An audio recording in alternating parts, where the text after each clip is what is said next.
Father. Now, there has been some confusion about January 11th, 2011. This is less about endings than about beginnings. This is why the date was chosen, because all those ones do tend to remind you that something is starting. So, some of you are having dreams and vague feelings, and you're not sure what they mean. Basically, what it means is that what has been going on for the past 1,000 years or so, which is an increasing competitiveness bordering on, how can we say, attack. It's not all right to be involved that way. A little bit of competitiveness is fine, but very small amount. Always remember that you are here to learn about cooperation. That is why you find yourselves in bodies that are totally cooperative. Everything harmonious. Granted, not all the time, but most of the time. Your heart beats without you having to do anything, eh? You breathe and your lungs expand. Your blood courses through your veins, and you don't have to make it do that. I know that seems like, what else? But in fact, the reality of your being here has everything to do with learning about cooperation, and granted, some ongoing lessons for all peoples, which is about patience. It's very difficult at the physical level for human beings to handle patience. That requires you doing something about it, eh?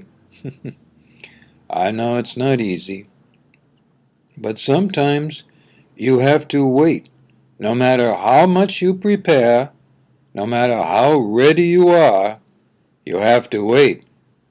Hurry up and wait, eh? How many times have you said this, experienced it, or heard it said? Really, not as much hurry up is necessary as is practiced.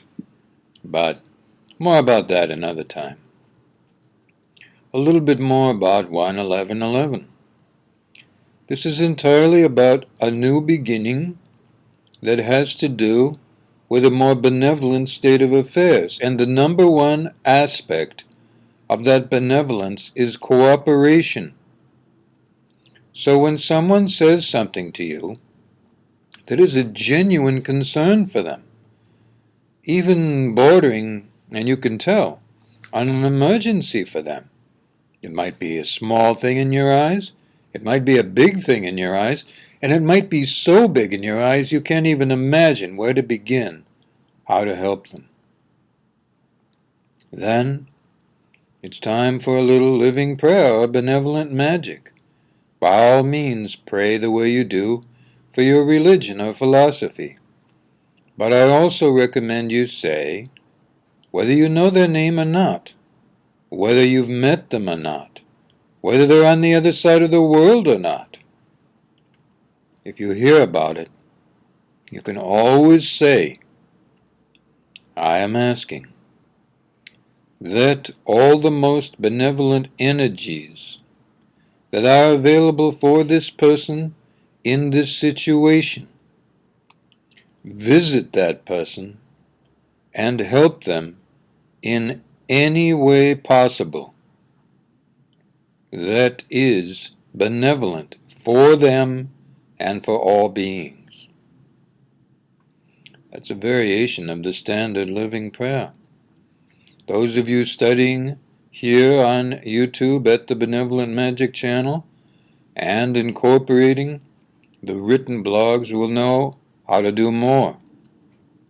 But if you are new here, then you can say that, as well as other things you say. remember that this is all about cooperation.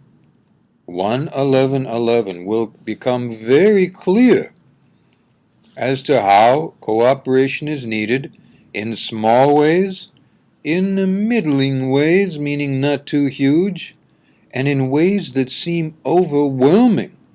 What can we do about that now? Or even more overwhelming, what can I do about that now?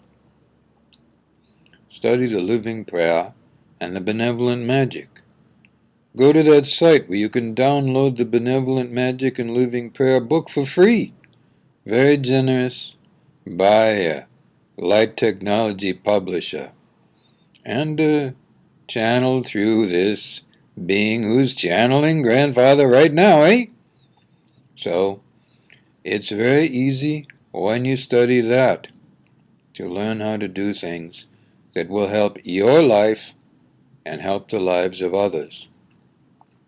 1:11:11 will bring about an incorporation of many of the benevolent practices and practices that are good. You understand? Benevolent essentially means good for you and good for all beings. Okay? In case there's any doubt about that. So, it will bring together all the cooperative elements, all the efforts towards bringing about benevolent results. And as a result, you will begin to see, hear about, know about, and speak about things that you have personally observed or that others have observed that are startlingly benevolent. Some of you will see phenomena in the skies. Some of you will see things in the clouds that remind you that Spirit is present and loving you all the time. Some of you will experience things with animals, especially animals that are wild and free, fish, deer, and any being that is not human, that is free and able. Some of you might be blessed with seeing a phenomena by animals. Some things this being, Rabbi, has seen, such as the incredible phenomena with the ants he saw in Brazil. Some of you might experience things that remind you that all the animals on this planet are ensouled, have spirit, and want to help you. So if you suddenly find yourself staring at an animal, be they close or far away, as long as it's safe for you, just say to them out loud, "Good life." Most of them will understand that, but here's the important aspect. Don't say it unless you mean it.